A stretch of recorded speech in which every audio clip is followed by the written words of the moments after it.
I'm going to start Kingdom Monera.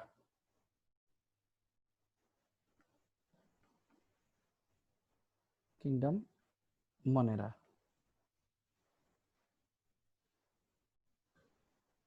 देखिए जितने भी मोनेरेंस हैं, ऑल द मोनेरेंस आर प्रोकैरियोट्स. ये सब प्रोकैरियोट्स होते हैं. प्रोकैरियोट्स वो ऑर्गेनिज्म है जो हमारी इस अर्थ के ऊपर प्रिमिटिव है. प्रिमिटिव मतलब सबसे पुराने, सबसे ओल्डेस्ट. क्योंकि जो सबसे पहले ऑर्गेनिज्म हमारे जो बने थे इस अर्थ पे, लाइफ जब इवॉल्व हो रही थी, जब सिंपल लाइफ फॉर्म बनने वाली थी, तो ये प्रोकैरियोट सबसे पहले इस अर्थ पे बने थे. इन प्रोकैरियोट से ही कुछ हमारे यूकैरियोट्स इवॉल्व हुए हैं और यूकैरियोट्स कॉम्प्लेक्स होते होते होते होते हम बने हैं. ठीक है, अकॉर्डिंग टू इवोल्यूशन. अब प्रो और कैरियोट, इसका मतलब क्या है? देखिए, प्रो का मतलब होता है प्रिमिटिव. प्रिमिटिव मतलब ओल्डर, अनडेवलप्ड. और कैरियन का मतलब होता है न्यूक्लियस. तो जो ऑर्गेनिज्म जिनका प्रिमिटिव न्यूक्लियस होगा उन्हें हम प्रोकैरियोट्स कहेंगे. ठीक है भाई. जिनका भी प्रिमिटिव न्यूक्लियस मतलब क्या है कि जैसे आप ये एक बैक्टीरियल सेल ले रहे हैं, तो इन बैक्टीरियल सेल के अंदर आपको कभी भी न्यूक्लियर मेम्ब्रेन देखने को नहीं मिलेगी. These all prokaryotes lack the nuclear membrane. उनके पास न्यूक्लियर मेम्ब्रेन नहीं होती. तो इनका क्या होता है? इनका जो जेनेटिक मटेरियल है, मतलब डीएनए है, वो क्या होगा, कुछ पॉजिटिव चार्ज प्रोटीन के साथ बाइंड करके एक स्ट्रक्चर बनाता है जिसे हम न्यूक्लियोइड कहते हैं. क्या कहते हैं? न्यूक्लियोइड कहते हैं. इनके पास न्यूक्लियस नहीं होगा. They have nucleoid. अब न्यूक्लियस क्यों नहीं है? Because they lack nuclear membrane. इनके पास न्यूक्लियर मेम्ब्रेन नहीं होती. ठीक है, इनके पास न्यूक्लियर मेम्ब्रेन नहीं होगी. उसके अलावा जैसे कभी आप जब सेल पढ़ के आए होंगे तो उसके अंदर आपने पढ़ा होगा कि बहुत सारे सेल ऑर्गेनेल्स होते हैं, जैसे माइटोकॉन्ड्रिया, क्लोरोप्लास्ट, आपका गोल्जाई apparatus, उसके अलावा आपने पेरोक्सिसोम, एंडोप्लाज्मिक रेटिकुलम, ये सारे के सारे आपने पढ़े होंगे जब कभी सेल को पढ़ा होगा. तो ये जो हमारे सेल ऑर्गेनेल्स हैं, ये भी इन प्रोकैरियोट्स के पास नहीं होते ज्यादातर. कौन कौन से इनके पास? केवल राइबोसोम आपको देखने के लिए मिलेगा. इनके पास आपको क्या देखने के लिए मिलेगा? केवल राइबोसोम देखने के लिए मिलेगा. किनके पास? जो बैक्टीरिया होते हैं, आपको राइबोसोम्स देखने के लिए मिलेंगे. ठीक है. तो अब आपके दिमाग में क्वेश्चन आएगा कि सर ये बात बताइए कि इनके पास जो है राइबोसोम है, चलिए ये मान लिया, लेकिन ये लोग मतलब रेस्पिरेशन किस तरीके से करेंगे? बिकॉज इनके पास माइटोकॉन्ड्रिया तो है ही नहीं, ये तो बैक्टीरिया है. बेटा जस्ट गिव मी 1 मिनट, किसी बच्चे को कनेक्शन में कोई दिक्कत हो रही है, जस्ट गिव मी 1 मिनट.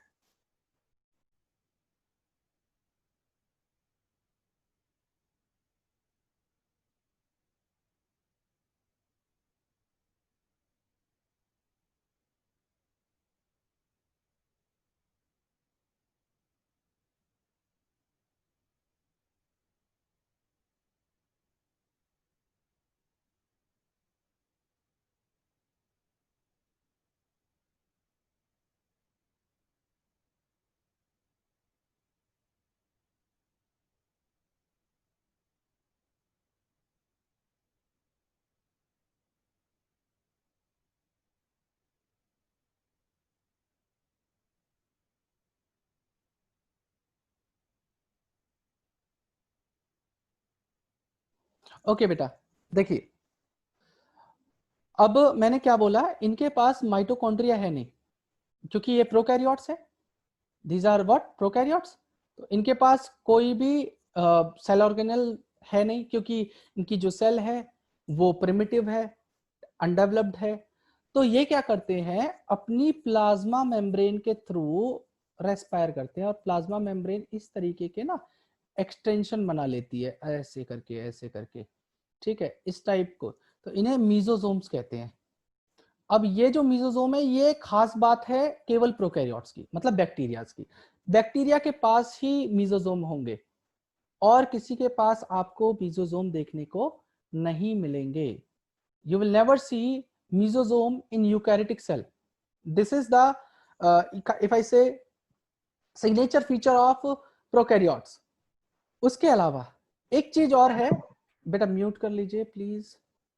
देखिए एक चीज और है, मीजोजोम भी हो गए, एक खास बात और है जो प्रोकैरियोट्स के पास, मतलब इन मोनेरन्स के पास मिलेगी, जो किसी और के साथ पास नहीं मिलते, वो होते हैं हमारे प्लाज्मिड। छोटे छोटे सर्कुलर डीएनए हैं, जिन्हें हम क्या कहते हैं, प्लाज्मिड कहते हैं।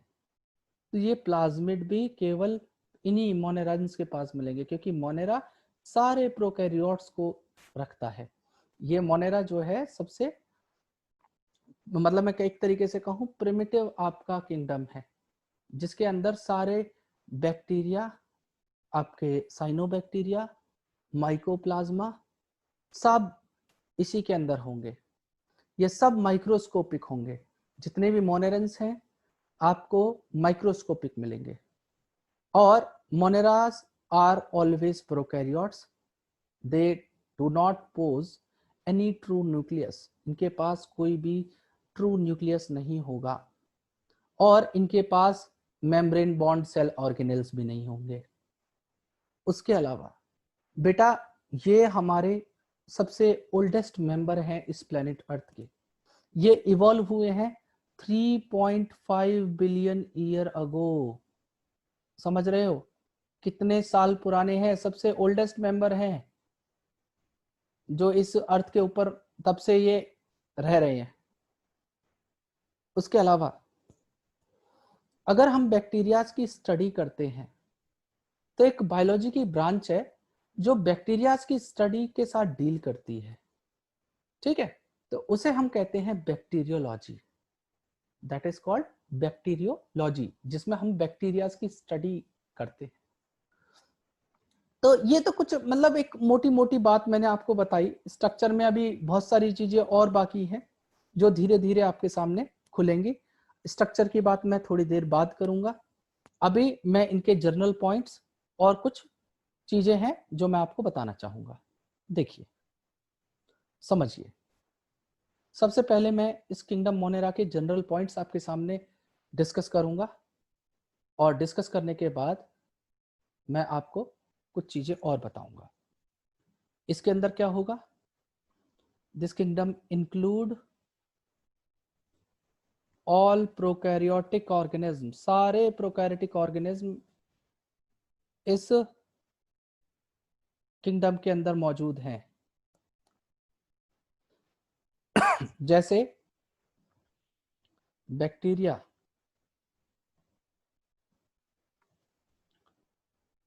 आपके एक्टिनोमाइसिटीज,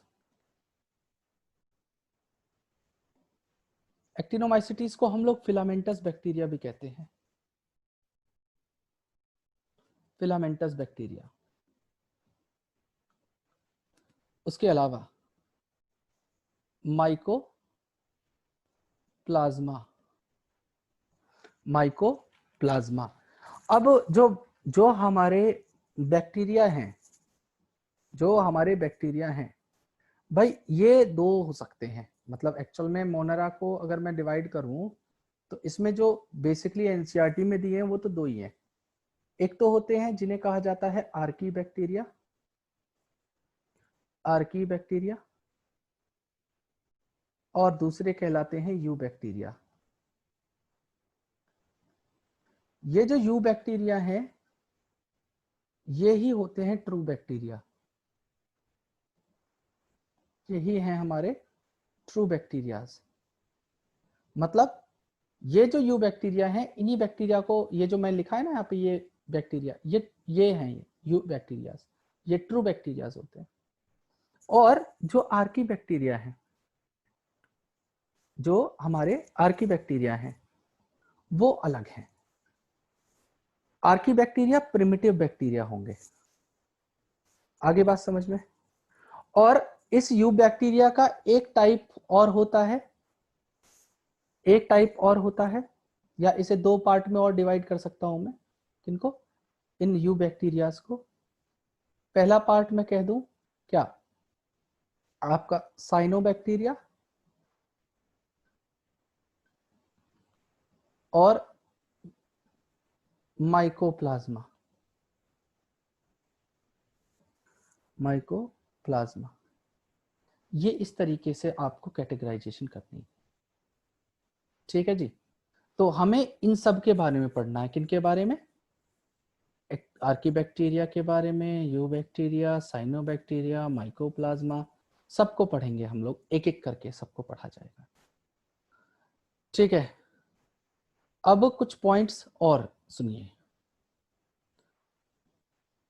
तो हम लोगों ने क्या क्या पढ़ेंगे यहाँ पे, फिलामेंटस बैक्टीरिया, माइकोप्लाज्मा नहीं लिखा है, ये हो गया आपका माइकोप्लाज्मा, आर्कीबैक्टीरिया, ये सब मेंबर्स हैं मोनेरा के, और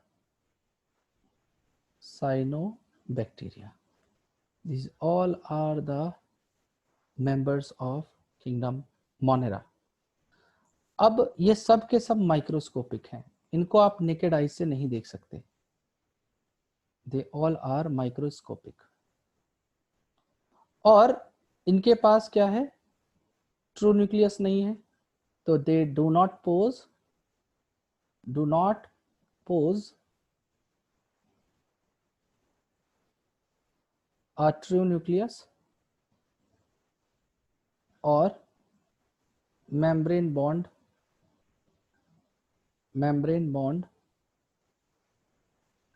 ऑर्गेनेल्स, ना इनके पास मेम्ब्रेन बॉन्ड ऑर्गेनेल्स होते हैं। उसके अलावा ये हमारे फर्स्ट ऑर्गेनिज्म हैं जो इस प्लेनेट अर्थ पे इवॉल्व हुए थे, तो these are the first organism to evolve on planet earth. और कब इवॉल्व हुए थे, इनकी लाइफ ऑरिजिनेट हुई थी 3.5 billion year ago, 3.5 billion year ago ये हमारे इवॉल्व हुए थे। और इनकी स्टडी को हम क्या कहते हैं, इनकी स्टडी को कहते हैं बैक्टीरियोलॉजी, क्योंकि बैक्टीरिया की स्टडी कर रहे हैं तो it is known as bacteriology, ठीक है। ये तो बेसिक एक फीचर है। अब हमने क्या किया है, इन बैक्टीरियाज को शेप के बेसिस पे कई तरीके से डिवाइड किया हुआ है, सबकी अपनी अपनी अलग अलग शेप सबने जो है इवॉल्व करके बनाई है। कौन कौन सी है, देखिए देखिए,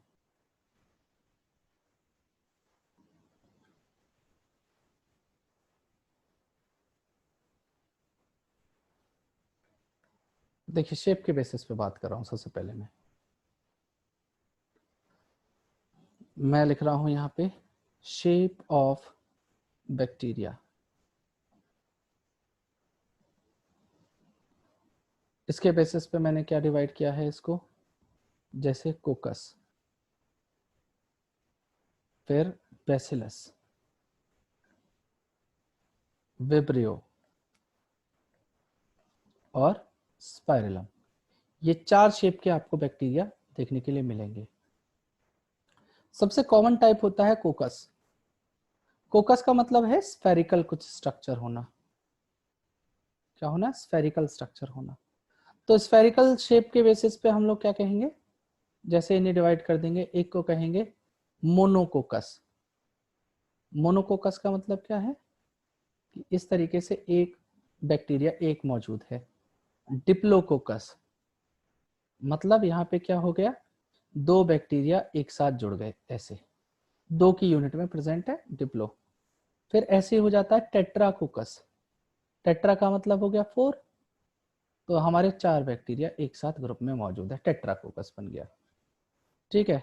एक होगा जिसे कहेंगे हम लोग क्या, स्ट्रेप्टोकोकस। स्ट्रेप्टोकोकस, ये जो स्ट्रेप्टोकोकस है ये हमारा क्या रहेगा, एक चेन की फॉर्म में रहता है। कैसे, जैसे ऐसे एक फिलामेंटस फॉर्म बना लेगा, ये चेन बना लेगा, ये चेन बना लेगा, इसे कहेंगे स्ट्रेप्टोकोकस। और ये होगा आपका जिसे कहेंगे स्टेफाइलोकोकस। क्या कहेंगे, स्टेफाइलोकोकस।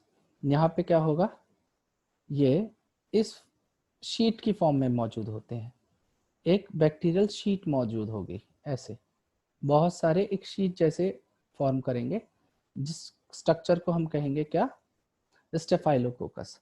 तो monococcus single unit, diplococcus 2 unit, tetracoccus 4 unit एक साथ लग गई। ठीक है, स्ट्रेप्टोकोकस मतलब चेन बन गई हमारी, चेन की फॉर्म में है, ठीक है, फिलामेंट की फॉर्म में। और स्टेफाइलोकोकस में they are present in the form of sheath. तो आप थोड़ा सा मेंशन कर लीजिएगा, स्ट्रेप्टोकोकस के लिए लिख दीजिएगा इन द फॉर्म ऑफ फिलामेंट, और स्टेफाइलोकोकस में लिख दीजिएगा इन the form of sheet, sheet की फॉर्म में मौजूद है ये। तो ये होते हैं आपके कोकस की बात की। अब देखिए, जैसे जैसे आपके कोकस थे ऐसी बेसिलस होंगे। बेसिलस की शेप थोड़ी अलग होती है, ये स्फेरिकल ना होके ये हमारे रॉड शेप होते हैं। So these are basically rod shape. ठीक है, अब मैं बेसिलस की बात करने वाला हूं।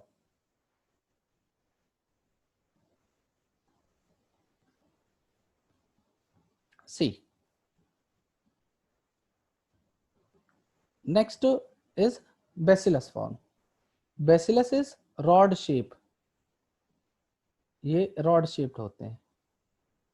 ठीक है, तो रॉड कैसी होती है भाई, आप जानते ही हो, इस टाइप की रॉड स्ट्रक्चर होता है। तो ऐसा इनका शेप है। तो इनको भी हम लोगों ने क्या किया है, ऐसे डिवाइड कर दिया, जैसे मोनोबैसिलस है ना, मोनोबैसिलस मतलब सिंगल रॉड है। ठीक है, मोनोबैसिलस ऐसे। सिमिलरली ऐसे क्या हो गया आपका, डिप्लोबैसिलस, डिप्लोबैसिलस। तो यहाँ पे क्या हो जाएगा, 2 रॉड ऐसे लग गई भाई, ऐसे लग गई। फिर एक को कहते हैं हम लोग क्या, स्ट्रेप्टोबैसिलस। स्ट्रेप्टो मतलब क्या है, जैसे चेन बनाया था ना फिलामेंट, तो स्ट्रेप्टोबैसिलस। ठीक है, इसमें क्या होगा, एक रॉड खत्म हुई, दूसरी रॉड चालू हुई, दूसरी रॉड खत्म हुई, तीसरी रॉड, ऐसे ये चेन में लगते चले जाएंगे, इसे स्ट्रेप्टोबैसिलस कह देते हैं। और चौथा टाइप होता है इसका, यहाँ पे जैसे स्ट्रेप्टो तो हो गया, वहां पे स्टेफाइलो कोकस था ना जिसमें शीट की फॉर्म थी, यहाँ पे स्टेफाइलो बैसिलस नहीं होगा, इसे हम लोग कह देंगे पेलिसेड बैसिलस। क्या कहेंगे, पेलिसेड, पेलिसेड बैसिलस। अब पेलिसेड बैसिलस की खास बात क्या है बच्चे, ये क्या होते हैं, ये एक दूसरे के ऊपर स्टैक की फॉर्म में मौजूद है, ऐसे ऐसे, इस फॉर्म में इन्होंने क्या किया है, यहाँ पे स्टैक बना लिया, एक दूसरे के ऊपर इकट्ठे हो गए। ठीक है, और यहाँ पे इन्होंने क्या किया है, फिलामेंट फॉर्म किया है। तो इसे क्या कह देंगे, स्ट्रेप्टोबैसिलस। और जहां पे स्टैक स्टैक की फॉर्म में थे उसे कहेंगे पेलिसेड बैसिलस। ठीक है भाई, तो ये तो थी बेसिलस फॉर्म। अब बात करता हूं विब्रियो की। विब्रियो के बारे में आपको ज्यादा नहीं पढ़ना, आपको केवल उसके बारे में इतना ही जानना है कि ये कॉमा शेप के होते हैं। कॉमा कैसे, इस टाइप के कॉमा, अरे यार वेट, मैंने यहाँ पे लिखा था विब्रियो, तो विब्रियो के बेसिस पे कैसे हो जाएंगे, ये हो गए ऐसे कॉमा जैसे, जैसे बड़े बड़े कॉमा बना देते हैं आप ऐसे। ठीक है, तो विब्रियो जो शेप होती है ये कॉमा शेप होती है। और जो स्पाइरलम है लास्ट में, स्पाइरलम शेप क्या होती है, स्पाइरल शेप के होते हैं। these are having spiral shape। ठीक है जी, तो स्पाइरल कैसे दिखाई देगा, इस तरीके से, दे आर हैविंग स्पाइरल ऐसे, ठीक है। और इनके अंदर क्या होता है, ऐसे फ्लैजिला लगे हुए हैं। ये क्या है, फ्लैजिला। अभी बताऊंगा फ्लैजिला का रोल क्या होता है बैक्टीरिया के अंदर। फ्लैजिला बेसिकली लोकोमोशन में काम आते हैं, ठीक है। कुछ बैक्टीरियाज में ये एक एंड पे लगे हो सकते हैं, किसी किसी में दो एंड पे भी लगे हो सकते हैं। इनके बेसिस पे हम लोगों ने बैक्टीरियाज को कई कैटेगरी में डिवाइड किया है। तो अब मैं पहले उसी की बात कर लेता हूँ। सबसे पहले मैं वही बात कर लेता हूँ, बैक्टीरियाज को डिवाइड कर रहे हैं हम लोग on the basis of flagella. वो देख लीजिए पहले, नहीं तो पहले एक काम करते हैं, हम लोग सबसे पहले स्ट्रक्चर पढ़ लेते हैं। स्ट्रक्चर एक बार समझ में आ गया ना, सब कुछ समझ में आ गया, समझ लीजिए, ठीक है। फ्लैजिला को और थोड़ा सा जान लीजिए। पहले एक बार स्ट्रक्चर बना देता हूं मैं यहाँ पे स्टार्ट कर रहा हूं। Structure of a bacterial cell, एक बैक्टीरिया की सेल का स्ट्रक्चर क्या हो सकता है, तो वो हमें समझने बहुत जरूरी है। देखिए, एक मैं बहुत सिंपल सा एक आपके सामने बैक्टीरिया बनाने की कोशिश कर रहा हूं, ठीक है। बैक्टीरिया के पास सेल वॉल भी होती है भाई। एक चीज जानने की है आपके लिए कि bacteria are having their own cell wall. जैसे कि सेल वॉल हमारी फंगस में भी होगी, सेल वॉल हमारी प्लांट सेल में भी होगी, लेकिन इन सारी सेल वॉल्स का नेचर, जैसे मैं अगर बैक्टीरिया की सेल वॉल की बात करूं, बैक्टीरिया की सेल वॉल की बात करूं, तो ये अलग नेचर की होती है। इसको बनाने के लिए पेप्टाइडोग्लाइकन नाम का कंपाउंड होता है, ठीक है। पेप्टाइडोग्लाइकन मतलब जो है, पेप्टाइड मतलब अमीनो एसिड या प्रोटीन, और ग्लाइकन मतलब होता है कार्बोहाइड्रेट।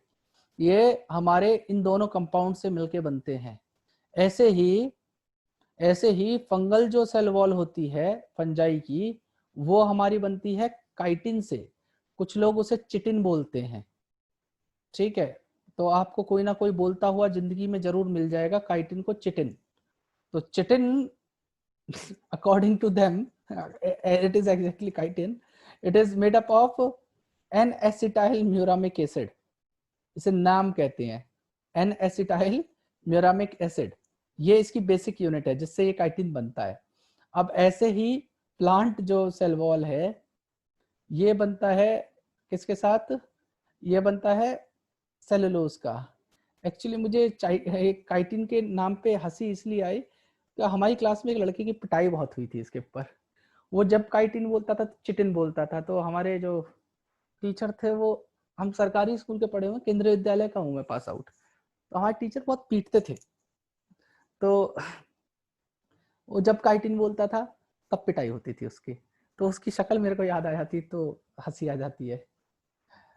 लिसन, तो bacterial cell wall is made up of peptidoglycan. अब ये जो पेप्टाइडोग्लाइकन है, ये क्या करेगा क्या नहीं करेगा, अब वो अब यहाँ पे देखिए, यहाँ पे इसके चारों तरफ मैं एक सेल वॉल बना दे रहा हूँ, ये लीजिए।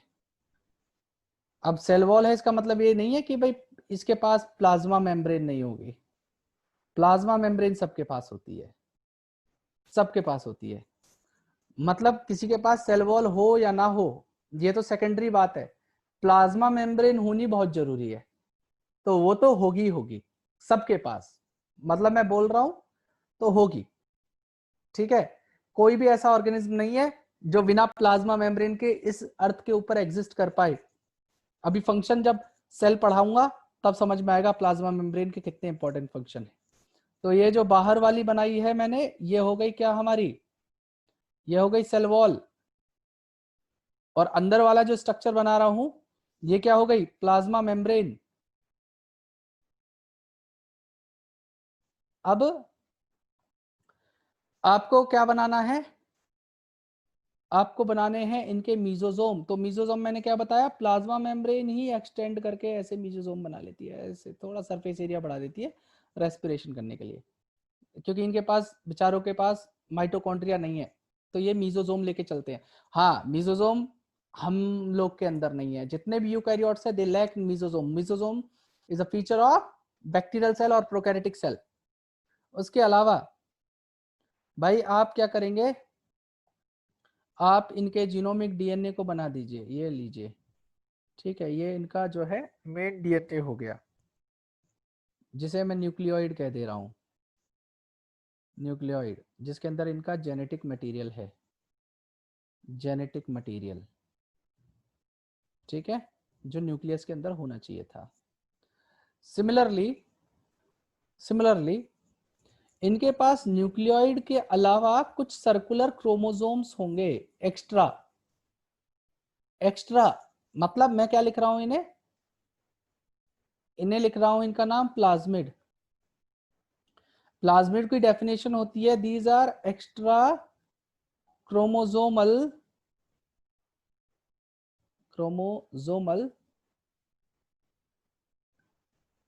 Double stranded circular DNA. तो ये क्या लिखा हुआ है, एक्स्ट्रा क्रोमोसोमल, मतलब जो मेन क्रोमोसोम से एक्स्ट्रा हो और जो क्या हो, सर्कुलर हो, इन्हें प्लाज्मिड कहते हैं बेटा हम, ठीक है बच्चे। अब सेल ऑर्गेनेल के नाम पे इनके पास क्या होता है, मात्र राइबोसोम्स प्रेजेंट है। ये लीजिए राइबोसोम्स लगा दो, थोड़े से राइबोसोम्स इनकी बॉडी में मौजूद है, बेचारे ये इनकी प्रोटीन सिंथेसिस करवा देंगे, ठीक है जी। बाकी पूरी सेल के अंदर आप ऐसे हल्का हल्का साइटोप्लाज्म बना दो पूरी सेल में। साइटोप्लाज्म तो देखो होना चाहिए, इतना भी गरीब ना करो किसी चीज को, साइटोप्लाज्म तो थोड़ा बहुत इन्हें दे दो, ठीक है जी। लो सब में ये साइटोप्लाज्म फैला दिया मैंने इनके, ये हो गया इनका साइटोप्लाज्म। अब क्या होगा, ये सब तो इनका मेन मैंने बता दिया, ठीक है, प्लाज्मा मेम्ब्रेन में बता दी। अब इनके पास क्या होगा कि फ्लैजिला नाम की चीज होगी, तो जी मैंने ये लगा दिया फ्लैजिला, इनका ये लग गया फ्लैजिला। फ्लैजिला का जो काम होता है वो लोकोमोशन में है, ठीक है। फ्लैजिला क्या करेगा, इनको लोकोमोट करवाएगा या लोकोमोशन करवाएगा। उसके अलावा इनके अंदर होंगी क्या, कहीं कहीं पे इस टाइप के एक्सटेंशन देखने को मिलेंगे, इस तरीके की। इन्हें लोग पाइलाई भी पढ़ देते हैं, कुछ लोग पीली भी बोल देते हैं। स्पेलिंग इज PILLI, तो you can say sorry, you can say pili और यू कैन से पीली। अब इस पीली का फंक्शन क्या होता है, जैसे फ्लैजिला का फंक्शन मैंने तो बता दिया आपको कि ये लोकोमोशन में इनके हेल्प करेगा, फ्लैजिला मूवमेंट करवाएगा इनका। और पाइलाई क्या करेगा, पाइलाई एक तरीके का प्रोसेस होता है, जब बैक्टीरिया दो अपने जेनेटिक मटेरियल को एक्सचेंज करते हैं ना, तो वहां पे एक मैकेनिज्म होता है जिसे कॉन्जुगेशन कहते हैं, जिसे हम लोग कॉन्जुगेशन कहते हैं। ये जो कॉन्जुगेशन है, ये जो कॉन्जुगेशन है, इसके थ्रू क्या करते हैं बैक्टीरिया अपना जेनेटिक मटेरियल, मतलब क्या होगा, जैसे दो बैक्टीरिया हैं, ये एक बैक्टीरिया, ये दूसरा बैक्टीरिया, तो ये क्या करेगा, दोनों बीच में एक बैक्टीरियल अटैचमेंट बनाएंगे। तो ये क्या करते हैं, अपने जेनेटिक मटेरियल को इस तरीके से इसके थ्रू यहाँ से पास कर देंगे दूसरे में। तो ये जो बनी है ना, इसे सेक्स पाइलस कहते हैं, सेक्स पाइलस कहते हैं। और सेक्स पाइलस को बनाती है कौन, पाइलाई, ठीक है, बात समझ में आ रही है मेरी। तो ये एक बहुत सिंपल सा बैक्टीरिया का स्ट्रक्चर मैंने आपके सामने बनाया। अब कहोगे कि भाई बैक्टीरिया के अंदर सर एक बात बताओ कि ये प्लाज्मिड क्या करेंगे। तो भाई प्लाज्मिड क्या करते हैं, ये जो प्लाज्मिड है ना, इनका काम होता है जैसे एंटीबायोटिक होती है ना, एंटीबायोटिक, तो एंटीबायोटिक कुछ मॉलिक्यूल्स होते हैं एक्चुअल में, ये बैक्टीरियल ग्रोथ को इनहिबिट करते हैं। Antibiotics are those molecules, anti मतलब अगेंस्ट, बायोटिक्स मींस लाइफ, तो against the life of bacteria जो मॉलिक्यूल होंगे वो एंटीबायोटिक कहलाते हैं। अब एंटीबायोटिक मॉलिक्यूल को बनाती है कुछ फंजाई, कुछ अदर ऑर्गेनिज्म है, स्पेसिफिकली फंगस की बात कर रहा हूं मैं। तो ये जो फंजाई है, ये क्या करती है, एंटीबायोटिक बनाती है। एंटीबायोटिक क्या करेगा, इन बैक्टीरियाज की ग्रोथ को इनहिबिट कर देगा या इनको बढ़ने नहीं देगा। तो ये भी कुछ ना कुछ तो उनके लिए रखेंगे ना, तो ये क्या करते हैं, अपने इस प्लाज्मिड वाले डीएनए से, इस प्लाज्मिड वाले डीएनए से कुछ ऐसे मॉलिक्यूल को सिंथेसाइज करवाते हैं जो एंटीबायोटिक से रेजिस्टेंस प्रोवाइड करता हो। एंटीबायोटिक रेजिस्टेंस का मतलब क्या हो गया, जैसे आप हो, आपको ठंड बहुत लगती है और आप एक जैकेट पहन लो तो ठंड से आपको रेजिस्टेंट बना देगी वो जैकेट, तो आपने क्या किया, आपका ठंड कुछ नहीं बिगाड़ पाएगी। तो सिमिलरली यहाँ पे एंटीबायोटिक से रेजिस्टेंट प्रोवाइड करना है, तो हमने यहाँ पे जैकेट क्या दे दी, जो प्लाज्मिड से निकले हुए कुछ मॉलिक्यूल थे, प्लाज्मिड के कोड किए कुछ ऐसे केमिकल मॉलिक्यूल्स थे जो जाके एंटीबायोटिक को न्यूट्रलाइज कर देंगे। आगे बात समझ में, तो ये एंटीबायोटिक रेजिस्टेंस प्रोवाइड करते हैं और इनके पास no membrane bound cell organelles present, they have only ribosomes. Got it. तो ये एक बहुत सिंपल सा मैंने आपको बैक्टीरिया का स्ट्रक्चर बताया। आई होप आप लोगों को बिल्कुल क्रिस्टल क्लियर एक एक चीज हुई हो, मैंने बहुत आराम से बताई है। अब मैं बात करूंगा किसकी, कि एक साइंटिस्ट थे जिन्होंने इन बैक्टीरियाज को ना दो कैटेगरी में डिवाइड कर दिया। वो डेनिश साइंटिस्ट थे, उनका नाम था क्रिश्चियन ग्राम। तो क्रिश्चियन ग्राम जो थे, उन्होंने ईयर 1884 के अंदर एक टेक्निक डेवलप करी जिसके अंदर इन्होंने एक डाई को यूज करा और डाई को यूज करके उस डाई का नाम ही रख दिया इन्होंने ग्राम स्टेन। ठीक है, मतलब उस डाई का नाम ही रखा गया ग्राम स्टेन। तो ये जो ग्राम स्टेन बनी, इसको अगर हम लोग बैक्टीरियाज के ऊपर डालते हैं तो जिन बैक्टीरियाज की सेल वॉल ज्यादा रिजिड है वो ज्यादा कलर रिटेन करती है। ठीक है, रिजिड मतलब जिसकी थिकनेस ज्यादा है, तो थिकनेस वाले जो भी सेल वॉल की थिकनेस ज्यादा होगी वो ज्यादा स्टेन एब्जॉर्ब करेंगे या रिटेन करेंगे, उन्हें gram positive. Now I am categorising the bacteria into two categories. ठीक है, और ये टेक्निक जो थी ये दी थी क्रिश्चियन ग्राम ने।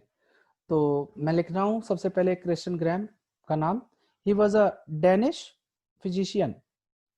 ठीक है, he was a Danish physician. ठीक है, डेनिश मतलब एक it is a country, Denmark. तो जो पर्सन वहाँ के रहने वाले होते हैं उन्हें डेनिश कहते हैं। जैसे ब्रिटेन के तो ब्रिटिशर्स कह दिया, अमेरिका के तो अमेरिकन कह दिया, ऐसे डेनमार्क के जो होंगे उन्हें डेनिश कहा जाता है।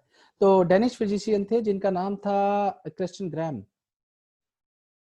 ठीक है, क्रिश्चियन ग्राम। तो ये जो क्रिश्चियन ग्राम साहब थे, इन्होंने क्या किया कि 1884 ईयर था और उस टाइम पे एक टेक्निक दी, जिस टेक्निक का नाम था ग्राम स्टेनिंग। टेक्निक का नाम था क्या, ग्राम स्टेनिंग।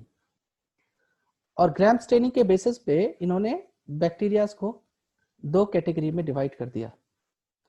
एक को कहा ग्राम पॉजिटिव और एक बैक्टीरिया के कुछ ग्रुप को कहा ग्राम नेगेटिव।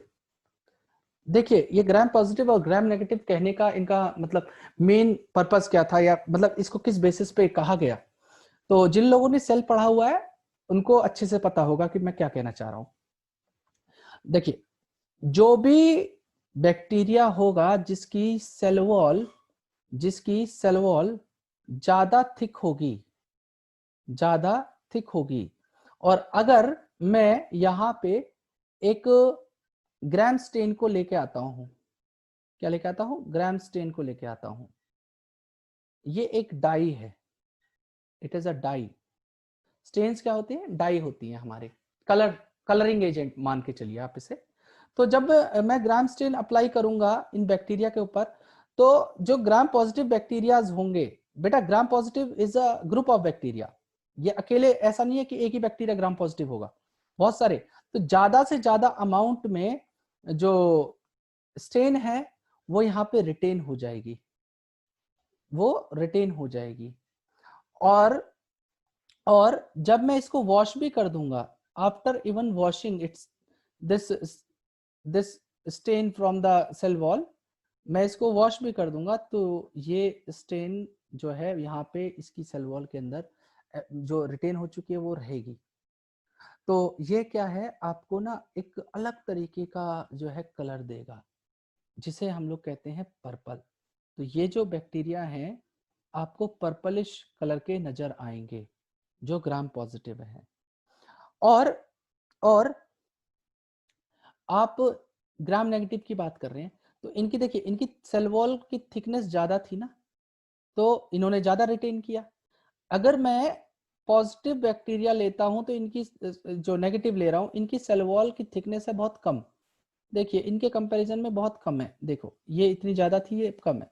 तो अब मैं यहाँ पे फिर से ग्राम स्टेन को देता हूँ, तो मैं पर्पल कलर की ग्राम स्टेन बनाता हूँ, तो ज्यादा ना आप लोगों को वो हो जाएगा, दिमाग में रिटेन हो जाएगी चीज, बातें मेरी।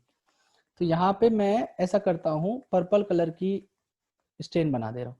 तो ये मैं यहाँ पे डालूंगा, क्या डाली मैंने, ग्राम स्टेन। अब ग्राम स्टेन को जब डाला गया तो क्या होगा, यहाँ पे ये रिटेन नहीं हो पाएगी, या अगर होगी बहुत कम कंसेंट्रेशन होगी तो वो दिखाई नहीं देगी।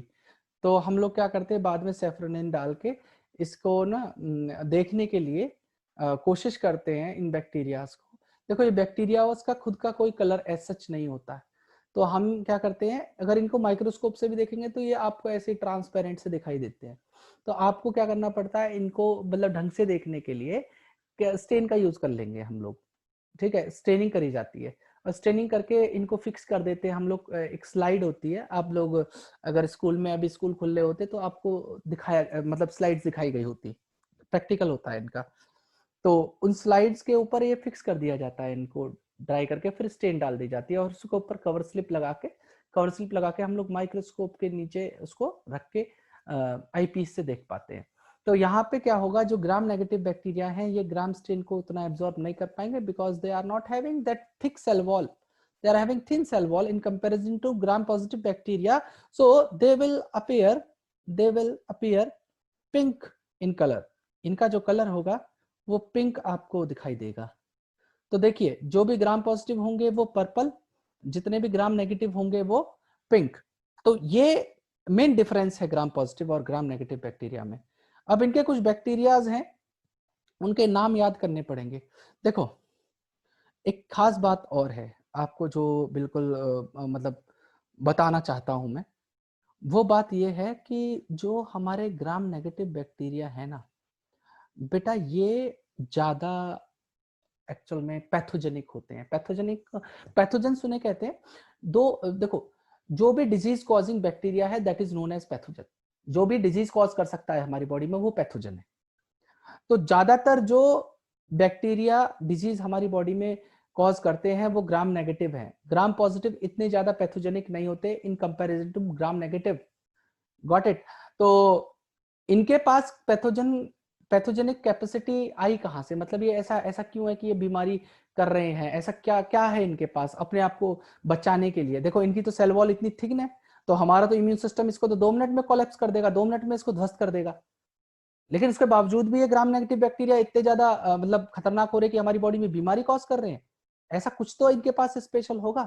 तो बेटा इनके पास ना पेप्टाइडोग्लाइकन की लेयर तो थिन सेल वॉल के तौर पे है ही है, लेकिन इनके पास एक आउटर मेम्ब्रेन है, और वो लिपोपॉलीसेक्रिया की बनी होती है, या लिपोपॉलीसेक्राइड, उसे एलपीएस कहते हैं, लिपोपॉलीसेक्राइड। ठीक है, उसकी बनी है। अब वो लिपोपॉलीसेक्रिया क्या करता है। सर ये चीज दोबारा रिपीट करना सर, समझ नहीं आया ये वाला। चलो चलो चलो, इधर देखो, इधर देखिए, इधर देखिए, मैं इसको डायग्राम से समझा रहा हूँ, बिल्कुल ध्यान से समझिएगा। ग्राम स्टेनिंग तो बिल्कुल समझ में आ गया, ग्राम स्टेन तो समझ में आ गया कि क्या करा, और ग्राम स्टेनिंग में क्या किया। हाँ जी सर, ये वाला समझ आ गया। हाँ तो देखिए अब क्या होगा, जैसे मैं 2 बैक्टीरिया बना रहा हूँ आपके सामने, एक तरफ मैं बना रहा हूँ ग्राम पॉजिटिव, ठीक है, और एक तरफ बना रहा हूँ ग्राम नेगेटिव। देखना इनको कैसे समझना है। तो ग्राम पॉजिटिव जो है, इनकी जैसे ये बना दो सबसे पहले प्लाज्मा मेम्ब्रेन, ठीक है, इनकी भी बना दो आप प्लाज्मा मेम्ब्रेन, बन गई। फिर इसकी जो ग्राम पॉजिटिव है इसकी थिक सेल वॉल बना दो, ये बना दी थिक सेल वॉल चारों तरफ से, ये थिक है सेल वॉल इनकी, ये रही, ठीक है। इनकी जो सेल वॉल है थोड़ी सी थिक है चारों तरफ, जो इनको कवर करके रख रही है। लेकिन जो ग्राम नेगेटिव है इनकी क्या हो गई, बहुत थिन सेल वॉल है, बहुत पतली सी सेल वॉल है इनकी, ज्यादा रिजिड नहीं है ये, इसका डायमीटर बहुत कम है। ठीक है जी, ये हो गई आपकी थिन सेल वॉल। बट इनके पास क्या है, इसके साथ साथ ये बाहर एक चीज और प्रेजेंट है। ठीक है, ये जो रेड कलर से बना रहा हूं इसे कहते हैं हम लोग, ये हो गई इनके पास क्या, सबसे अंदर प्लाज्मा मेम्ब्रेन, पीएम लिख रहा हूं भाई, ये हो गई इनकी सेल वॉल, और सेल वॉल के साथ साथ एक आउटर मेम्ब्रेन और है इनके पास, ग्राम नेगेटिव के पास। तो ये जो ग्राम नेगेटिव के पास ये आउटर मेम्ब्रेन है, ये किसकी बनी होती है, ये बनी होती है कंपाउंड से जिसे कहा जाता है लिपोपॉलीसेकेरेसा, या हम लोग इन्हें शॉर्ट में लिपोपॉलीसेकेराइड भी कहते हैं, लिपोपॉलीसेकेराइड। ठीक है, और शॉर्ट में इसे एलपीएस कहा जाता है, एलपीएस, लिपोपॉलीसेकेरेसा। ठीक है जी, ये क्या करती है, लिपोपॉलीसेकेरेसा आउटर मेम्ब्रेन को बनाती है इनकी, और लिपोपॉलीसेकेरेसा के साथ कुछ प्रोटीन भी एसोसिएट हो जाती हैं। तो देखो इनकी जो सेल वॉल है, ये थिन सेल वॉल, ये तो खुद पेप्टाइडोग्लाइकन की बनी है, पेप्टाइडोग्लाइकन की ये बनी है, साथ में ये लिपोपॉलीसेकेरेसा भी यहाँ पे इनको प्रोटेक्शन देने के लिए है। तो अब सपोज करो यार कोई भी कोई हमारी इम्यून सेल है, सपोज करो WBC है, व्हाइट ब्लड कॉर्पोसेल्स है। अब ये व्हाइट ब्लड कॉर्पोसेल क्या करती है, बेसिकली उनका मोड ऑफ एक्शन ये होता है कि वो इनकी सेल वॉल के अंदर ना एक पोरिंस मतलब एक परफोरेंस कहते हैं उन्हें, एक एंजाइम होता है, जैसे ये WBC है, WBC की कोई शेप नहीं होती, अमीबॉइड शेप होती है। तो WBC क्या करती है, सबसे पहले एक पोरिन एंजाइम छोड़ती है जो इनकी पोर क्रिएट करती। तो अब एक बात बताओ, इसको पोर क्रिएट करने में बड़ी डिफिकल्टी होगी, एंजाइम नहीं पोर क्रिएट कर पाएगा, क्योंकि देखो इसके पास सबसे पहले आउटर मेम्ब्रेन है, फिर सेल वॉल है, फिर प्लाज्मा मेम्ब्रेन है, तो पोर क्रिएट नहीं हो पाएगी। तो ये अपने आप को क्या कर ले जाएगा, प्रोटेक्ट करवा ले जाएगा। और जो चीज प्रोटेक्ट करवा ले अपने आप को, जो चीज अपने आप को प्रोटेक्ट करवा लेगी तो वो वहां पे सर्वाइव करेगी, और जो चीज सर्वाइव करेगी वो हमारी बॉडी के अंदर कुछ ना कुछ तो एक पैथोजेनिक इफेक्ट लाएगी। और एक चीज और है, ये जो लिपोपॉलीसेकेरेसा है, ये लिपोपॉलीसेकेरेसा ये क्या करता है कि ये एक आउटर मॉलिक्यूल है बेटा, मतलब नॉन एक हमारी बॉडी का मैकेनिज्म होता है, उस मैकेनिज्म को कहते हैं हम लोग क्या, सेल्फ और नॉन सेल्फ का मैकेनिज्म। जो हमारी सेल्फ बॉडी के अंदर कोई मॉलिक्यूल मौजूद है, हमारी बॉडी कभी भी उसके अगेंस्ट एक्शन नहीं लेती, और जो हमारी बॉडी के अंदर कोई ऐसा टाइप का मॉलिक्यूल कभी बना ही नहीं, मतलब ये जो लिपोपॉलीसेकेरेसा है ये हमारी बॉडी के अंदर कभी जिंदगी जन्मों जन्मांतर कभी नहीं बना, लेकिन ये बैक्टीरिया ही बनाते हैं इसको। अब ये आया हमारी बॉडी में, तो जो भी नॉन सेल्फ मॉलिक्यूल होगा उसके लिए इम्यून रिस्पॉन्स आएगा, और ये जो लिपोपॉलीसेकेरेसा है ये हमारी बॉडी के अंदर एज अ टॉक्सिन काम करेगा, जिसकी वजह से हम बीमार हो सकते हैं। ये एज अ टॉक्सिन काम करता है जिसकी वजह से हम लोग बीमार होते हैं, और जो बीमारी कॉज करने वाले बैक्टीरिया हैं उन्हें हम कह देते हैं क्या, those are known as pathogens. तो gram negative bacterias are what, pathogenic, pathogenic, और gram negative positive bacteria are less pathogenic, less pathogenic, कम पैथोजेनिक होते हैं ये। आगे बात समझ में, आई होप देखो एक चीज क्लियर हुई हो, बहुत आराम से मैं इस चीज को बताने की कोशिश कर रहा हूं आपको। अब कुछ एग्जांपल्स हैं जो इन ग्राम पॉजिटिव बैक्टीरिया और ग्राम नेगेटिव बैक्टीरिया के, आप याद कर लेंगे तो आप लोग के लिए बहुत अच्छा होगा, है ना, आगे के लिए। और जब नीट वीट के क्वेश्चन लगाएंगे तो आप कर पाएंगे इसको, क्वेश्चंस को। तो देखिए मैं कुछ एग्जांपल्स आपके सामने लिख दे रहा हूँ, कुछ ग्राम पॉजिटिव के, कुछ ग्राम नेगेटिव के। तो इस तरफ मैं ग्राम पॉजिटिव लिखूंगा, उस तरफ मैं ग्राम नेगेटिव लिखूंगा। ग्राम पॉजिटिव बैक्टीरिया का एग्जांपल है क्या, जैसे आपका साइनोबैक्टीरिया। साइनोबैक्टीरिया जो होते हैं बेटा ये ब्लू ग्रीन अलगा वाले हैं, मतलब ये फोटोसिंथेटिक हैं, ये तो कुछ नहीं करते। इकोलाई, इकोलाई कुछ नहीं करता, हमारे हमारे स्टमक में बहुत सारे इकोलाई रहते हैं, कुछ नहीं करते हमारे। ठीक है, शिगेला ये भी ऐसा कुछ नहीं करता हमारी बॉडी के अंदर। उसके अलावा यर्सीनिया पेस्टिस, ये थोड़ा सा है कि भाई ये प्लेग व्लेग फैला सकता है, ठीक है। और विब्रियो कोलरी, विब्रियो कोलरी हमारी बॉडी के अंदर कोलेरा करता है। ये सब हमारे क्या है, ग्राम पॉजिटिव है, ठीक है। ये हमारी बॉडी के अंदर कोलेरा करता है, विब्रियो कोलरी। पेस्टिस जो है वो करता है ये प्लेग वाला जो डिजीज है, यर्सीनिया करता है। और ग्राम नेगेटिव में तो देखो सारे के सारे आपको खतरनाक मिलेंगे, जो खतरनाक बीमारी वाले हैं, जैसे सेल्मोनेला, सेल्मोनेला सुना है कभी नाम, सेल्मोनेला टाइफी, टाइफाइड करता है ये। Similarly corynebacterium diphtheriae, diphtheria काली खांसी जो होती है, उस डिजीज को कॉज करता है ये। इसके अलावा माइकोबैक्टीरियम ट्यूबरक्लोसिस, टीबी कर देगा ये आपको, टीबी बहुत लंबा इलाज चलता है इसका और बहुत ये इन्फेक्शियस डिजीज है, एक पर्सन से दूसरे पर्सन में इन्फेक्ट हो, मतलब स्प्रेड होगा ये, ठीक है। तो ये है कुछ एग्जांपल्स आपके ग्राम पॉजिटिव और ग्राम नेगेटिव बैक्टीरियाज की। आई होप आप लोग को सारी चीजें धीरे धीरे क्लियर हो रखी हो। अब जो मैं बात करूंगा वो मैं बात करूंगा किसकी, कि बैक्टीरियाज को हमने किस किस बेसिस पे डिवाइड किया हुआ है। अब हमारा थोड़ा सा मामला अब समझ में आने लग जाएगी चीजें जो मैं बोलना चाहता हूं। देखिए मैं बैक्टीरियाज को कैटेगराइज करता चला जाऊंगा। सबसे पहले मैं इनके लोकोमोशन के बेसिस पे इनको कैटेगराइज करूंगा। सबसे पहले मैं क्या करूंगा कि बैक्टीरिया जो है, इन बैक्टीरियाज को क्या करूंगा, on the basis of flagella, on basis of flagella के बेसिस पे डिवाइड करूंगा।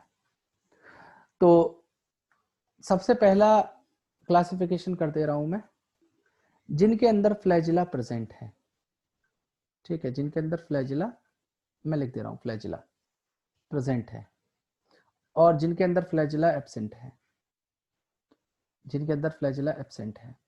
तो जिनके अंदर फ्लैजिला प्रेजेंट है उन्हें मैं कहूंगा क्या, ट्राइकस, ट्राइकस जो प्रेजेंट होंगे। फ्लैजिला जिनके अंदर नहीं है उनके कह देंगे क्या, ए ट्राइकस, ए ट्राइकस जिनके अंदर फ्लैजिला एब्सेंट है।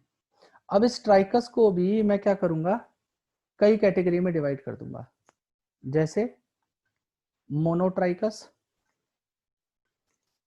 ठीक है। मोनोट्राइकस मतलब क्या होगा, केवल एक फ्लैजिला होगा। ये बैक्टीरिया देखो ये एक बैक्टीरिया है और इस बैक्टीरिया के एक एंड पे लगा हुआ है ये फ्लैजिला, ठीक है, इसे मोनोट्राइकस कह दूंगा मैं।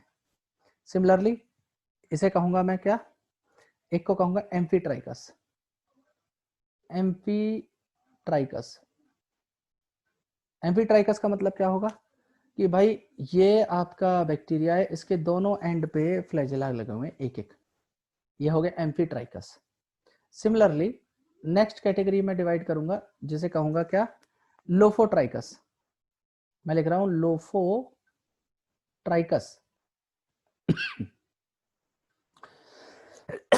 लोफोट्राइकस का मतलब क्या होगा कि यहाँ पे ये बैक्टीरिया है, इसके एक एंड पे मल्टीपल फ्लैजिला लगे हुए हैं, ठीक है जी, इसे कहेंगे लोफोट्राइकस। सिमिलरली मैं यहाँ पे एक कैटेगरी और लिख रहा हूँ, जगह यहाँ पे नहीं थी तो यहाँ पे लिख रहा हूँ, इसको कह रहा हूं मैं क्या, इसको कह रहा हूं सिफेलोट्राइकस। कलर दूसरा ले रहा हूं, क्या नाम लिख रहा हूं मैं, सिफेलोट्राइकस, ट्राइकस। सिफेलोट्राइकस का मतलब क्या होगा कि ये बैक्टीरिया है और इस बैक्टीरिया के दोनों एंड पे मल्टीपल फ्लैजिला लगे हुए हैं, मल्टीपल फ्लैजिला लगे हुए हैं। और सबसे लास्ट टाइप होता है इसका, यहाँ पे लिख दे रहा हूँ, बीच में स्पेस खाली है, जिसे कहते हैं हम लोग पेरीट्राइकस, पेरीट्राइकस। पेरीट्राइकस का मतलब होता है मेरे बच्चे, एक बैक्टीरिया है उसके हर कोने पे ऐसे फ्लैजिलाज लगे हुए हैं। तो ये कैटेगरी है बैक्टीरियाज की on the basis of flagella. तो आई होप मोनोट्राइकस वो जिनके मेरे को आपको समझ में आया हो कि मोनोट्राइकस का मतलब, मोनो मतलब एक, ट्राइकस जिनके पास फ्लैजिला है। तो सिंगल फ्लैजिला वाले मोनोट्राइकस, एम्फीट्राइकस मतलब दोनों एंड पे फ्लैजिला, लोफोट्राइकस मतलब एक एंड पे मल्टीपल फ्लैजिला। सेफेलोट्राइकस मतलब हो गया दोनों एंड पे मल्टीपल फ्लैजिला है, और पेरिट्राइकस मतलब पूरी बॉडी के ऊपर हर डिफ्यूज्ड फॉर्म में फ्लैजिला मौजूद है, उसे क्या कहते हैं, पेरिट्राइकस कहते हैं। तो ये तो हो गया आपका division on the basis of flagella. अब मैं मोड ऑफ न्यूट्रिशन के बेसिस पे डिवाइड कर रहा हूँ बैक्टीरिया को। तो नेक्स्ट जो बेसिस है मेरा वो है मोड ऑफ न्यूट्रिशन का, तो समझिएगा बात को। अब पहला बेसिस तो मैंने यहाँ पे था on the basis of flagella. अब दूसरा बेसिस है, देखिए क्या होगा। देखिए यहाँ पे मैं बात करूंगा मोड ऑफ न्यूट्रिशन की। मोड ऑफ न्यूट्रिशन के बेसिस पे मैं क्या कर रहा हूँ, सबसे पहले दो ही मोड है हमारे, एक ऑटोट्रॉपिक जो फोटोसिंथेसिस कर सकते हैं, ऑटोट्रॉप, और एक हेटेरोट्रॉप जो दूसरे के ऊपर डिपेंडेंट है, हेटेरोट्रॉप। ऑटोट्रॉप वो जो क्या कर सकते हो, खुद से फूड को सिंथेसाइज कर सकते हो। अब फूड भी दो तरीके से सिंथेसाइज किया जा सकता है, या तो फोटोसिंथेसिस करके, या एक कीमो सिंथेसिस का प्रोसेस होता है जिन्हें कीमो ऑटोट्रॉप्स कहते हैं, मतलब जो क्या केमिकल रिएक्शन से निकली हुई एनर्जी को यूज करते हैं। ठीक है, तो मैं लिख रहा हूं उस चीज को। ऑटोट्रॉप्स में भी दो कैटेगरी डिवाइड कर दे रहा हूं मैं, एक वो जिन्हें कहते हैं फोटो ऑटोट्रॉप, फोटो ऑटोट्रॉप्स, और दूसरे वाले होते हैं जिन्हें कहूंगा मैं कीमो ऑटोट्रॉप, कीमो ऑटोट्रॉप। ठीक है जी। फोटो ऑटोट्रॉप वो होंगे जो क्या करेंगे, जिनके पास थाइलेकॉइड होंगे। थाइलेकॉइड एक स्ट्रक्चर होता है जो क्लोरोप्लास्ट के अंदर मौजूद है, जिसके पास क्लोरोफिल मॉलिक्यूल होते हैं। इनके पास स्पेसिफिकली क्लोरोफिल ए मॉलिक्यूल है, ध्यान दीजिएगा, क्लोरोफिल ए लिख रहा हूं मैं। क्लोरोफिल के बहुत सारे टाइप हैं, chlorophyll a b c d f तक होते हैं, उसके अलावा बहुत सारे अदर पिगमेंट है। यहाँ पे मैं क्लोरोफिल ए मॉलिक्यूल लिख रहा हूँ। तो ऐसे बैक्टीरिया जो फोटोसिंथेसिस कर लेंगे उन्हें हम लोग क्या कहेंगे, फोटो ऑटोट्रॉप्स। तो they will perform what, photosynthesis. Photosynthesis आप जानते ही हो, इसकी रिएक्शन क्या जानते हो, CO2 plus H2O in the presence of sunlight and chlorophyll, they will present C6H12O6 that is glucose। इसको फोटोसिंथेसिस करते हैं। अब इसके एग्जांपल्स क्या हैं, तो एग्जांपल है बेटा इसका क्या, blue green alga BGA, blue green alga, और साइनो बैक्टीरिया। ये फोटोसिंथेटिक है, ये बेचारे खुद से खाना बनाते हैं और खुद ही खाते हैं। सिमिलरली केमोऑटोट्रॉप भी ऐसे ही है, लेकिन ये फोटोसिंथेसिस ना करके ये कुछ और करते हैं। ये क्या करेंगे, जैसे कोई केमिकल कंपाउंड है उसके साथ ये कुछ एंजाइम रिलीज करेंगे, उससे केमिकल रिएक्शन करवाएंगे, और उस केमिकल रिएक्शन से जो निकलने वाली एनर्जी है उस केमिकल रिएक्शन की एनर्जी को ये यूज करेंगे, उसको ही यूज करेंगे अपने सर्वाइवल के लिए। ठीक है, तो कीमो ऑटोट्रॉप्स के अंदर लिख दे रहा हूं, यूज एनर्जी रिलीज है ना इन केमिकल रिएक्शन। ठीक है, इसका एग्जांपल है कौन सा, नाइट्रोमोनास। नाइट्रोमोनास इसके बारे में जब चैप्टर नंबर 12 पढ़ाऊंगा तो वहां पे इस नाइट्रोमोनास का फंक्शन बताऊंगा, जब नाइट्रोजन फिक्सेशन होता है। प्लांट्स क्या करते हैं, नाइट्रोजन फिक्सेशन करते हैं। प्लांट्स नहीं करते, बेसिकली करते तो ये बैक्टीरिया, लेकिन ये बैक्टीरिया बेसिकली प्लांट की रूट्स के साथ सिम्बायोटिकली एसोसिएटेड होते हैं, और वहां पे ये क्या करते हैं, जो हमारी एनवायरमेंटल नाइट्रोजन है उसको फ्री नाइट्रोजन के अंदर कन्वर्ट करते हैं, और फ्री नाइट्रोजन के अंदर कन्वर्ट करने के बाद ये क्या करते हैं, उनको प्लांट यूज कर पाता है। ठीक है, हम लोग खेतों में क्या करते हैं, यूरिया डालते हैं ना भाई। यूरिया क्यों डालते हैं, नाइट्रोजन सोर्स के तौर पे डालते हैं ना। तो आप सपोज करो आप यूरिया के ऊपर क्यों पैसा खर्च करोगे, अगर आपके बैक्टीरिया आपके लिए काम कर दे तो उन्हें बायो फर्टिलाइजर्स कहा जाता है। पढ़ाऊंगा कभी, ये 12th क्लास के सिलेबस में है। देखिए अब हेटेरोट्रॉप्स की बात कर लेते हैं। ठीक है, ये दोनों कौन हो गए हमारे, ये दोनों हैं ऑटोट्रॉप्स। मतलब ऑटोट्रॉप्स मतलब वो जो जो खुद से फूड सिंथेसाइज करते हो। हाँ जी युवराज बताइए। सर जो केमो ऑटोट्रॉप्स हैं वो फोटोसिंथेसिस में क्या करते हैं? बेटा फोटोसिंथेसिस केमिकल रिएक्शन करते हैं, they perform chemical reaction, they perform chemical reactions, and chemical reaction से जो एनर्जी रिलीज होगी, ठीक है, उस एनर्जी को यूज करके अपनी सर्वाइवल को करते हैं। ठीक है, एनर्जी चाहिए, केमिकल रिएक्शन की एनर्जी को यूज करेंगे। ये क्लियर हुई बात? हाँ जी सर। हाँ जी। अब मैं नेक्स्ट कैटेगरी की बात कर रहा हूं। वो है हेटरोट्रॉपिक कैटेगरी कि हेटरोट्रॉप्स के अंदर क्या होता है। तो देखिए, समझिएगा भाई, हेटरोट्रॉप के बेसिस पे मैं इनको दो कैटेगरी में डिवाइड कर रहा हूं, दो नहीं तीन कर दे रहा हूं मैं, बेसिकली 3 कैटेगरी डिवाइड कर रहा हूं मैं। सबसे पहले वो जो पैरासाइट्स हैं, दूसरी कैटेगरी जो आपके सेप्रोफाइट है, और तीसरे वो जो आपके सिम्बायोन्ट्स हैं। ठीक है, तो देखिए, पैरासाइट्स जो होते हैं, सेप्रोफाइट जो होते हैं और सिम्बायोन्ट जो होते हैं, इनमें तीनों में डिफरेंस क्या है? देखिए, सबसे पहला डिफरेंस पैरासाइट्स के अंदर क्या है। पैरासाइट क्या होते हैं? पैरासाइट को अपने सर्वाइवल के लिए, पैरासाइट्स को अपने सर्वाइवल के लिए किसी और की बॉडी चाहिए। मतलब दे यूज होस्ट, मतलब ये किसी लिविंग बॉडी के अंदर जिंदा रहेंगे। मतलब ऐसा नहीं है कि एक तो सेप्रोट्रॉप तो क्या करेंगे, कोई डेड एंड डिकेइंग मटेरियल है, मतलब कोई एनिमल है या कोई भी चीज है जो डिके हो रही है, मतलब सड़ रही है, ये उन्हें खाएंगे और उससे अपने जो न्यूट्रिएंट्स हैं उन्हें गेन कर लेंगे। बट जो पैरासाइट्स हैं ये क्या करते हैं, मरने का भी इंतजार नहीं करते। पैरासाइट क्या करेंगे, लिविंग कोई भी होस्ट होगा इनका, उसके अंदर जाएंगे और वहीं पे मजे से रहेंगे, वहीं से अपना न्यूट्रिशन डिराइव करेंगे, वहीं अपना रिप्रोडक्शन भी करेंगे और अपनी पॉपुलेशन को बढ़ाएंगे। और जब पॉपुलेशन ज़्यादा इनकी बढ़ जाती है, इनका जेनेटिक लोड ज़्यादा बढ़ जाता है, तो बेचारा वो होस्ट मर जाता है। ठीक है, सिमिलरली सिम्बायोन्ट्स क्या होंगे, ना तो ये क्या नाम है बॉडी के अंदर रहेंगे, ना ये किसी चीज को खाएंगे। ये क्या करेंगे, सिम्बायोन, ये जो सिम्बायोन्ट्स हैं ये बेसिकली बाहर सिम्बायोटिकली एसोसिएटेड रहेंगे। सिम्बायोसिस का मतलब होता है जैसे मैं और तुम सारे स्टूडेंट्स और मेरा, हम लोग के बीच में क्या है, सिम्बायोसिस है। सिम्बायोसिस क्या है, मैं आपको पढ़ा रहा हूँ, आप मुझसे नॉलेज गेन कर रहे हो, आप मुझे क्या कर रहे हो, फीस दे रहे हो, जिससे मैं अपना जो है परिवार चला रहा हूँ।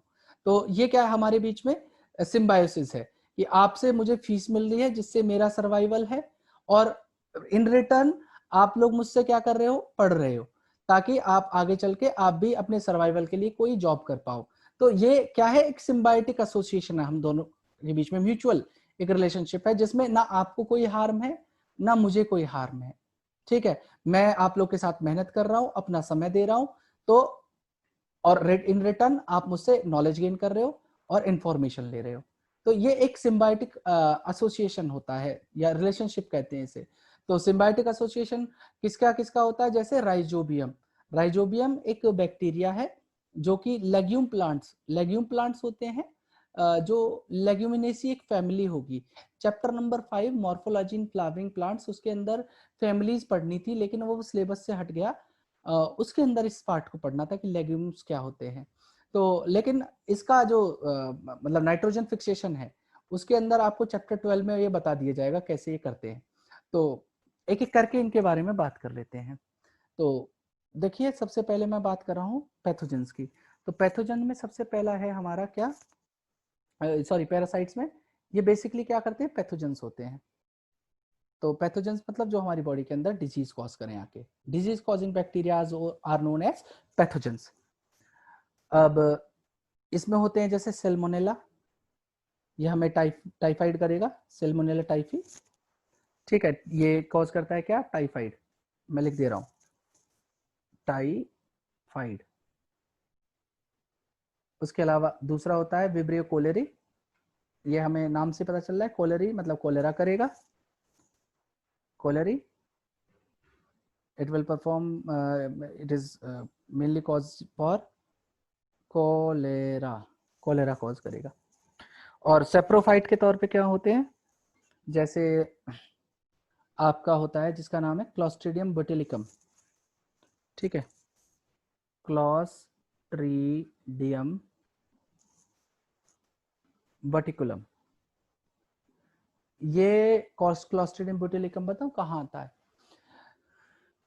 जैसे सपोज करो फॉर एग्जांपल मैं बात करता हूँ, अभी तो कोचिंग नहीं खुली है, जैसे कोचिंग खुलती है ना तो बच्चे बताओ क्या करते हैं, कोचिंग से छूटते हैं, वो जाते हैं फास्ट फूड कॉर्नर पे, जहाँ पे चिली पटेटो मिल रहा हो, जहाँ पे मोमोज मिल रहे हो। तो जो चिली पटेटो मोमोज बनाने वाले हैं उन लोग को क्या पता कि माइक्रो ऑर्गेनिज्म क्या चीज है, उन्होंने पढ़ाई थोड़ी करी है। भाई आप बायो वाले हो, आपको पता होगा ना कि कोई हाँ ऐसी भी चीज है जो दिखाई नहीं देती लेकिन बड़ी खतरनाक है ना। तो ये क्या करते हैं, अपने जैसे काम किया उन्होंने अपना, जिसमें मतलब वो केटरिंग का काम कर रहे हैं, पब्लिक केटरिंग का काम है उनका, लोगों को बना बना के खिलाना। लेकिन उस चीज में कभी कभी क्या हो जाता है, जब वो लोग की डिमांड ज्यादा होती है तो वो हाइजीन का ध्यान रखना भूल जाते हैं। हाइजीन इज लाइक, भाई कढ़ाई प्रॉपरली क्लीन नहीं हुई है, उन्होंने गर्म पानी से उसको धो दिया, डिटर्जेंट यूज नहीं किया। उनके लिए क्या है, वो देखने के लिए तो देखो पानी मार दिया कढ़ाई के ऊपर, दिखने में तो साफ है, वो दिखने में तो साफ है, आपने पानी मार दिया। आप भी अपने हाथ को क्या पानी से धो लोगे कि तो क्या आपके हाथ साफ हो जाएंगे? अरे आपको सैनिटाइजर आजकल में आ रहे हैं, आपको वॉश करते हैं, हैंड वॉश आ रहे हैं। ये सब क्यों होते हैं? ताकि आपके जो कंटामिनेंट्स हैं वो हाथ से मर जाए। तो वहां पे क्या होगा कि ये जो कंटामिनेंट है वो उस उनके जो बर्तन है जिनमें वो प्रोसेसिंग कर रहे हैं उस फूड को, वो लगा हुआ है। अब क्या होगा कि आपको, आप गए बिल्कुल बिल्कुल बोला बड़े दिन हो गए लॉकडाउन खत्म हुआ है, भाई मुझे जो है चिली पटेटो खाना है। अब आपने वो चिली पटेटो के लिए बोला, उसने आपको उसी कढ़ाई में प्रोसेस करके उस चीज को बना के आपको दे दिया। अब दिखने में भी वो बहुत सुंदर लग रहा है, खाने में भी बड़ा स्वादिष्ट लग रहा है, लेकिन आपको नहीं पता उसके अंदर क्लॉस्ट्रिडियम बोटिकुलम एक बैक्टीरिया है, ये वहां पे मौजूद होगा। अब ये क्या करेगा, आपकी बॉडी में आएगा और आपकी बॉडी के अंदर फूड पॉइजनिंग कॉज करेगा। तो ये क्या करता है, जो भी चीज जैसे खाना वाना वहाँ पे थोड़ा बहुत जो साइडों में लगा रह जाता है, उसके ऊपर ये वहाँ पे ग्रो कर जाते हैं क्लॉस्ट्रिडियम बोटिकुलम, और ये फूड पॉइजनिंग करते हैं। ठीक है, इन्हें कहते हैं हम लोग सेप्रोफाइट्स। सेप्रोफाइट का मोड ऑफ न्यूट्रिशन अलग है सबसे। और सिम्बायोन्ट्स वो होते हैं, सिम्बायोन्ट्स वो होते हैं जो सिम्बायोटिक एसोसिएशन में रह रहे हैं। ये क्या कर रहे हैं, they are living in symbiotic association. जैसे example rhizobium, example is rhizobium. ठीक है, तो ये हमारा जो अभी क्लासिफिकेशन किया था, मैंने किया था किसके बेसिस पे, इनके मोड ऑफ न्यूट्रिशन के बेसिस पे। अब हम बात करेंगे कि इनको हम लोगों ने मोनेरन्स को कितनी कैटेगरी में डिवाइड किया है, वही यू बैक्टीरिया वाली बात करेंगे। तो अब देख लीजिए, उसकी बात कर लेते हैं थोड़ी सी, लेकिन आज ये कंप्लीट नहीं हो पाएगा। मोनेरा होगा कल ही कंप्लीट, मतलब अगली क्लास में हमारा। तो अब देखिए क्या होगा। देखिए मोनेरा को हम दो पार्ट में डिवाइड कर दे रहा हूं। एक है यू बैक्टीरिया, यू बैक्टीरिया होते हैं ट्रू बैक्टीरिया, ट्रू बैक्टीरिया। और एक है हमारे आर्की बैक्टीरिया। आर्की बैक्टीरिया भी, आर्की बैक्टीरिया प्रिमिटिव बैक्टीरिया है, ये बहुत पुराने हैं। ठीक है, अब इसके अंदर यू बैक्टीरिया के अंदर आते हैं आपके कौन से, साइनोबैक्टीरिया। साइनोबैक्टीरिया कौन है हमारे, ब्लू ग्रीन एल्गा, BGA। ठीक है जी, और दूसरा वाला है हमारा कौन, माइकोप्लाज्मा। ठीक है, अब एक एक करके हम इनकी बात करेंगे। माइकोप्लाज्मा, तो इनका एक्सप्लेनेशन, जो यू बैक्टीरिया हैं, आर्की बैक्टीरिया हैं, इनके स्ट्रक्चर और इनके थोड़े बहुत जो फंक्शन है वो हम अगली क्लास के अंदर करेंगे। ठीक है, सो आई होप आप लोगों को सारी चीजें यहाँ पे समझ में आई।